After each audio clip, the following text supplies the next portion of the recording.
Hello, everyone, and welcome to my Ascension Messages. My name is Bobbie, and I will be your guide for today.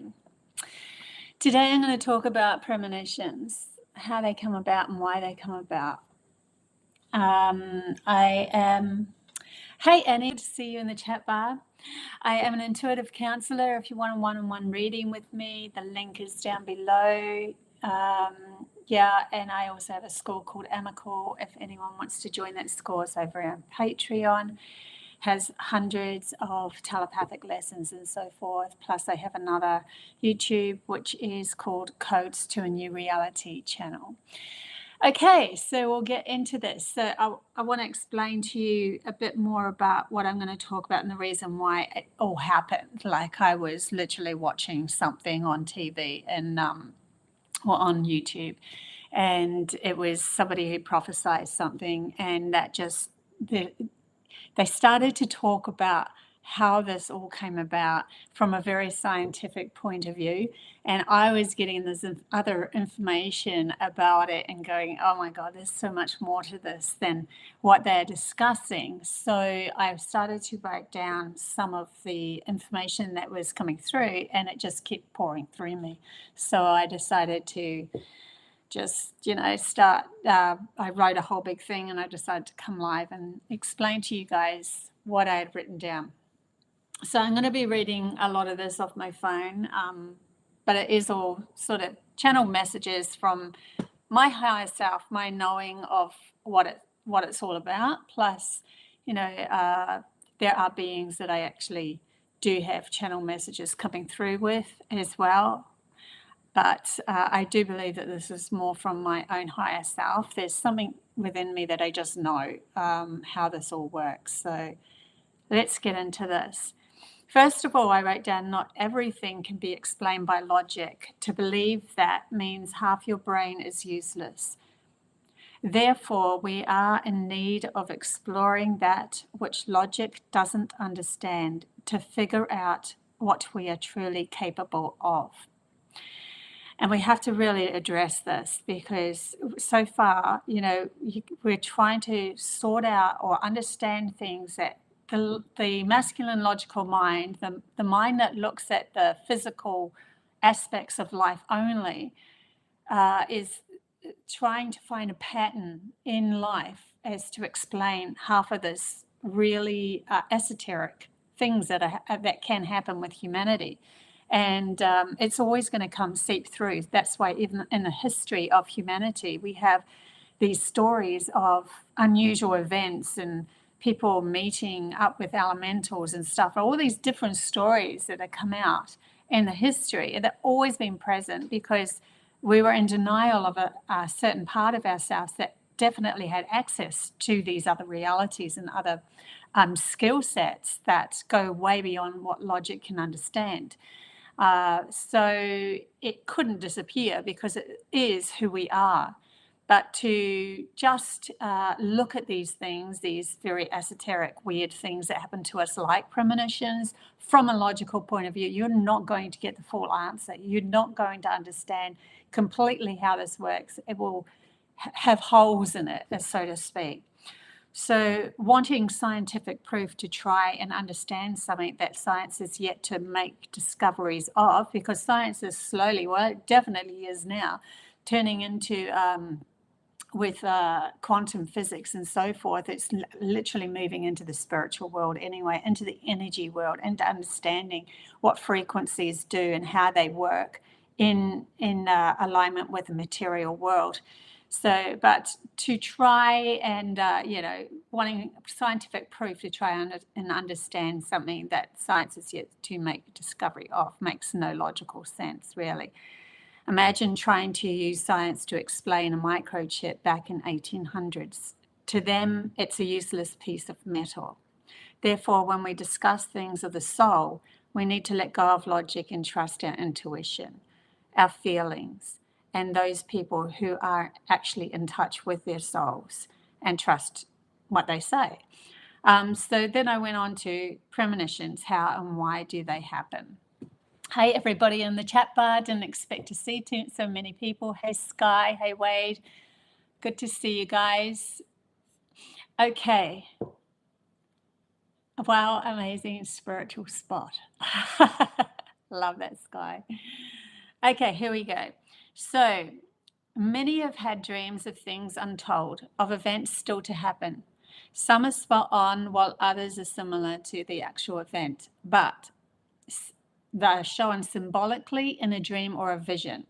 So, yeah, so some are like they have the full story out before them. They see it in their dreams, they see it in a vision, a flash in their mind of what's going to happen, and it's very detailed and precise. And some will have a dream where there's symbology that comes in and they're like, oh my God, I know that there's going to be a plane crash. Maybe, for instance, it starts off in the dream as a bird that ends up getting a wounded wing or something like that. And then it turns into the plane and it crashes. There's like symbology as well as the actual event, but it's not the full event with all the details in it. But you can wake up from a premonition dream that has symbology in it, and you just know that something is going to occur.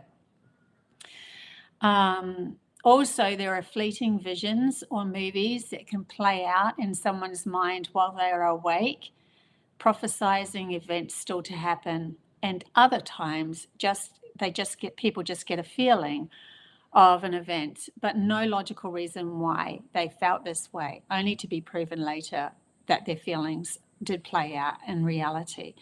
Now, see, if we put everything into one word, prophecy, and we come from a logical point of view, we think that everything has to be clumped together.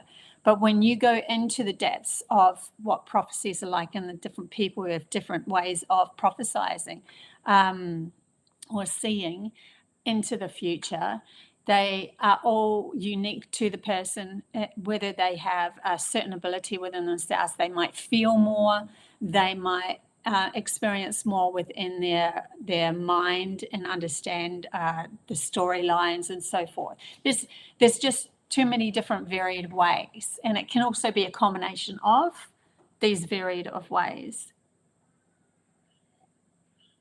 Okay, so how and why does this happen? There are a few causes. The first one I'm going to explain comes from the documentary I was watching of a person who rang up an Air Force base several times warning them of a dream he had had about a plane crash. This actually did truly happen. The understanding I received while watching this documentary went way into, like, it just went far away from what they were actually saying on the TV. Like they literally were saying on the TV something about patterns, and yeah, it just didn't make any sense to me. I probably should have taken more note, but when I was actually watching it, I was just shaking my head and go, oh God, you are so far from the truth. But they weren't taking into account the soul. They weren't taking into account past lives. They weren't taking into account frequency alignments and that sort of thing. So what I got was that this disaster happened, that actual disaster happened due to a collective decision by the many souls who crashed in this plane before they were even born. They chose to leave this physical reality all at the same time, as these events are usually broadcasted because of multiple deaths, and so the people who passed are remembered by the event. They decide upon this because they know it can change the direction of humanity.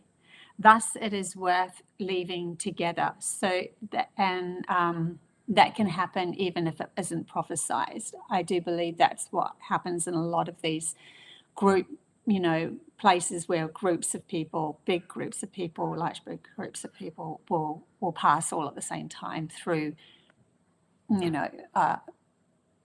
disasters and even natural disasters and so forth. But to also have another person prophesize of this event can also shift humanity's consciousness, helping many others evolve. Let me explain. So, the person who has had the premonition had a soul agreement with those that were on the actual plane that crashed. They would they agreed that one would prophesize the event, and therefore, as the date came closer, the seer or the prophecy relived the crash via dreams over and over. He would see this event play out to him, and it's played out to him by the group of souls in the plane crash before he was born. So even before he was born, those people that were also going to go in that plane crash, they would have had a collective come together before everyone was born. And then they're like, this is what how we're going to leave. You're the one that prophesies. So they literally have an agreement with that. And then, yeah, so he didn't even need to necessarily know the people in this lifetime, but they did have a soul connection or a contract which spurred on the dreams and visions to that seer. This meant that one would prophesize in order to awaken the collective of humanity to the fact that prophecies can be tapped into and happen, shifting humanity to awaken to things outside of the norm and by questioning reality. Because as soon as you have something that's out of the norm that happens, you start to question what reality is. And when you question something, it's in the asking of something that you start to tune into answers or understandings. Oh my gosh, how does that person know when they don't even know those people? Why does this even happen?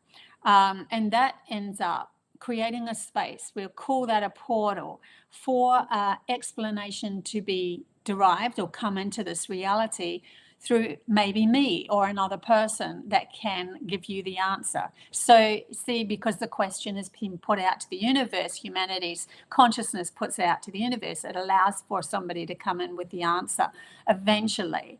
And then we uplift into these other aspects of ourselves. Oh my God, we have past lives. Oh my God, we actually have a soul.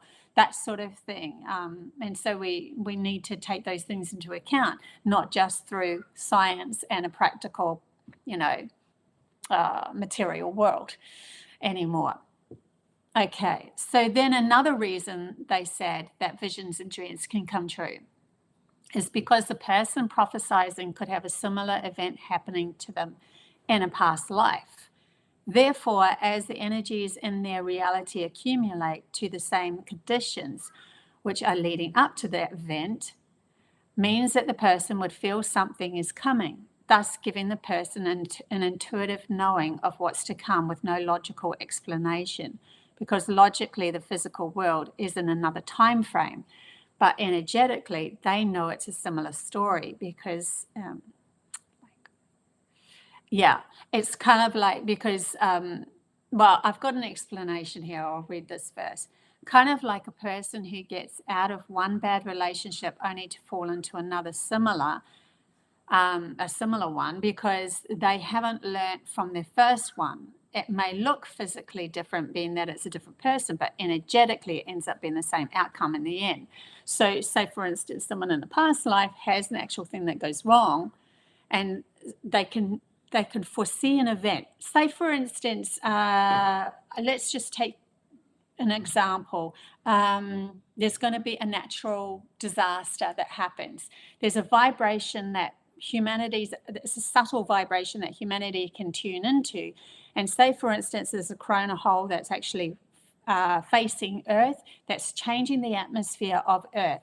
And these people have already gone through, that are prophesizing, this person that might be very empathic and tuned with their feelings, have already gone through another earthquake in another lifetime, and they know the feeling of what happened before the actual earthquake happened. They can feel it because they've been through it before. So in this lifetime, they get the same feeling. They don't know that there's a corona hole in their facing from the sun, facing Earth in their other lifetime, but they know the feeling. And then they feel the same feeling now. They know that an earthquake is going to happen on Earth. So they have a prophecy of it. You can feel into it. That sort of thing can happen as well. Okay. And then we have another reason. See, there's so many different reasons why prophecies can happen. Another reason could be that their soul's contract to become a seer happens in this lifetime, to help waken themselves to things outside of the normal programming that prophesying is you know, it's actually possible. Prophesizing, sorry, is actually possible. They are gifted these visions by other souls or guides, not born yet or not born at this moment, who have an arrangement before with the awakening seer to help awaken them to this gift. Then they can share this understanding with others, that there are people in this world who can see beyond the accepted norm. They are literally sent to help awaken, to help awaken humanity through their own awakening. I'm really getting my words confused. Sorry about that. It's because I'm going from logic to channeling a little bit and then logic, and I always get confused doing it this way, but I really wanted to read these out. So what they're saying there is that there's this person, the soul, that says before they're born, this is my lifetime that I am going to awaken while I'm actually in a physical body. And because I awaken, I can help share and gift other people how to awaken as well. But I have to lose myself completely before I can awaken, so that I can have a fuller understanding of where other people are coming from. So they're born, they kind of lose their gifts or whatever. They don't understand themselves from that seer point of view, and then all of a sudden they start to get these visions or these prophecy dreams, and they're given to them by guides or other souls that they know of before they were born, giving them these understandings of future events. And then they're like, oh my God, I had a dream. Oh my God, I had a vision. Oh my God, this happened. And then it happens. This has definitely happened to me quite a few times. And so that it awakens them to go, well, there's something more outside of this norm again. And then they can also help others because they know how, even though they got help from their guides, they also would have gone through a procedure that would have helped them to still their mind enough to be able to awaken themselves enough, face enough of their dilemmas to be able to awaken this part of themselves, to allow the guidance to come in and share them this wisdom of prophecy, of seeing into the future and that sort of thing. So that's literally a contract between the soul, you, and other souls as well, but for another reason, another purpose. It's all to do with, I suppose it's all to do with the same purpose. It's all to do with awakening humanity in different ways. Okay, and then people like Nostradamus evoked the part of his mind by using scrying tools and drugs to steal the part of his brain that overshadowed prophetic visions. And others were born with the ability to steal their own minds without any outside influence, to tune into events untold. So, yeah, in the past, maybe especially in, a long time ago, very masculine world, the only way that he could really attune to that prophecy side of himself was to go into deep meditations through scrying, and also he did take some outside influences, drugs and stuff. But nowadays I feel like there's more of us that have been born without the need of anything outside them. They're literally finding this space, this new space within their mind that's altering their way of perceiving life, and so that they can actually tune into the parts of themselves that can collectively tap into the soul, and the soul has a bigger, broader understanding. I was going to bring that up later. Any case, what else have we got? It's nice to see everybody chatting in the chat bar again. Anyway, another reason is that some souls are so powerful that they can literally shift their reality. These souls would have succumbed to many challenges in life until they awoke to their potential. They have the ability to shift any crappy story by always looking inwards, to shift their frequency rather than blaming others, until they found the matching frequency, which shows them a better life path. This is the path they focus on until they start to see it happening, which gives them the ability to seemingly predict things because they carve a new path in the reality that is stagnated and therefore know what's to come because they decided upon the outcome with an unwavering awareness. So they're the ones that are more the creators of the next dimensions and that sort of thing. But they seemingly from somebody else, if this person said, I am going to, I don't know, I am definitely going to get a house. I am homeless and I'm definitely going to get a house. Because of their unwavering focus in on that and their absoluteness about their own power within to shift their frequency to align with that reality coming towards them, they could tell somebody and then it happens. So are they predicting or, are they're really frequency aligning, but they're also predicting at the same time. So there's also that can happen too. For those that have a strong connection to their soul as a seer, they can tune into what their soul knows, as the soul at its core is oneness.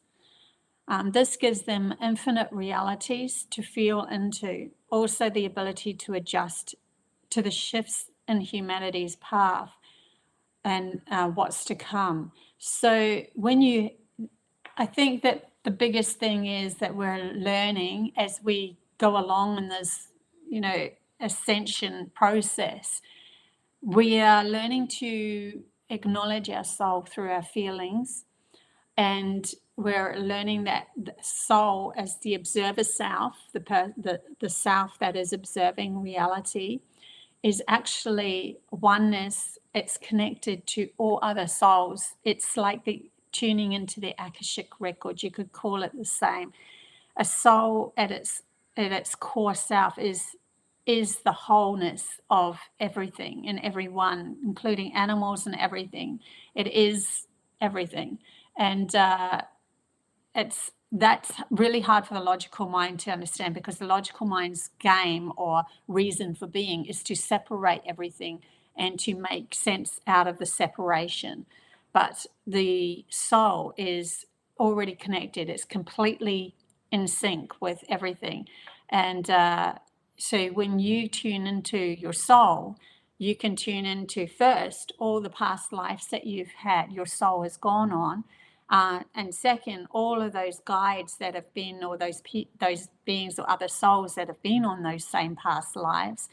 So you have all that wisdom. And then the third, all the wisdom that those souls have connected to. So it becomes like roots of energy that just align. And when you look at the whole thing, it's just one giant. They're literally showing me a connection, like a tree, like a baby that is born. And it's the placenta, like a tree that's connected to the mother, roots that are connected to the mother. It's really interesting that they're showing me that way. That's what the soul is like. It's like this connection, an interwoven web of energies creating reality.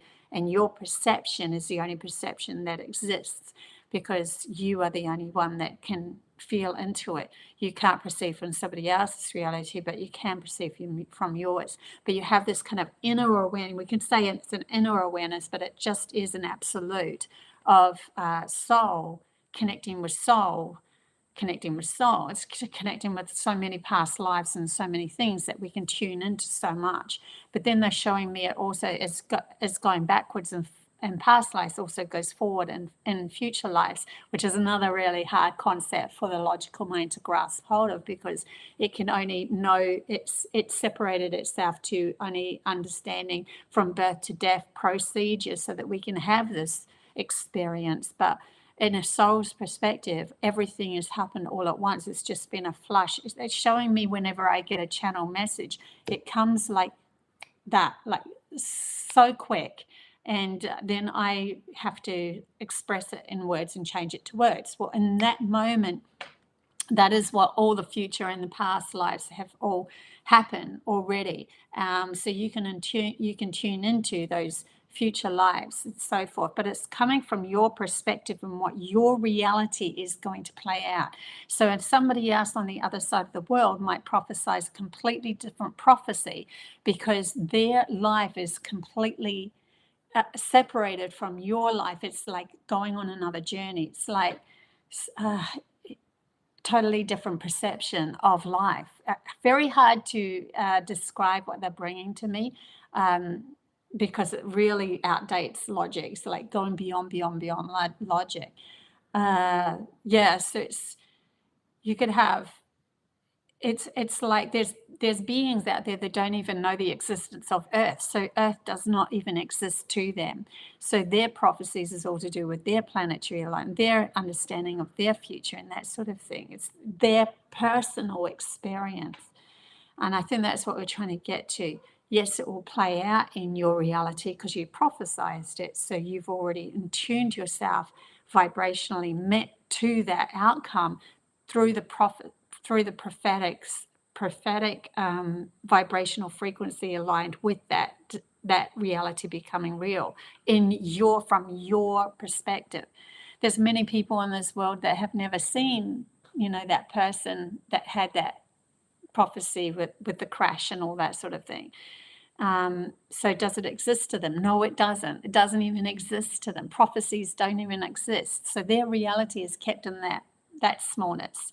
I would call it a smallness because I've seen outside of that circle limitation, and to me that's too limiting for me. But to them, it's how where their soul is in their comfort zone of learning and evolving, and where they're going to go maybe in the next life, and maybe next 10 lives they might be into seeing and prophesizing and stuff like that. See, just trying to give you an example, although they're telling me we could say that, but right at this moment, humanity's consciousness is doing a huge like inside out. We are learning to really expand our reality into these abilities that we can have. So you could actually, the more that you clear within yourself, the more that you could actually tune into your soul. And it happens naturally. It's not something that you could go, I'm going to tune into my soul. I'm going to see myself as the observer. It's not like that. It's like the clarity that comes from doing the inner work and the shadow work and the limitations that we've held bound by the programming and that sort of thing. Just that in itself will actually connect you more to your feeling base, how you're feeling. And then you can tune into becoming seers and that sort of thing. If it really is something that excites you, you don't have to, but you can. And that's showing me, just like there's going to be people who are really good at that sort of thing, and there's going to be people that, it's interesting to them, but they're not really good at it because it's not something that's they're passionate about. Just like some people wouldn't be passionate about painting. They really love the artwork, but they're not really passionate about actually doing it. Same thing goes for these gifts that are coming: telepathy, telekinesis, all of those sort of things that are coming, astral traveling, all of those sort of gifts that are coming into humanity's consciousness. There's going to be different levels of different people that have these abilities, because some people are so tuned into it and really, really love it, or their past lives knew about that sort of thing, that's easier for them to tune into it. And then there's some people that are just, I'm just starting up on this. I'm learning how to become, a seer or whatever. So that'd be like, for instance, somebody wants to go to the Olympics and they want to be a runner, but, they have to learn. They have to train their muscles to be strengthened enough to be able to run the race and that sort of thing. Or jump high or whatever it is. But, you could have a body that doesn't actually, a body frame that doesn't really give you the asset needed to be a slender runner. Just the same as with these new gifts coming, we might not have the functioning body, but then we're setting ourselves up for the next life that we do. So it's because if you're really passionate about it, you will end up, say for instance, if it was to do with art, you would buy a lot of art, but you're not a painter, and then the next life you might actually want to be a painter, that sort of thing. So you see, it's not as clear cut as what we think. And I always, it kind of frustrates me a little that people say anything to do with telepathy or premonitions or anything like that is perfect. Nothing is perfect in this world, just like logic isn't perfect. Science isn't perfect. Science changes all the time.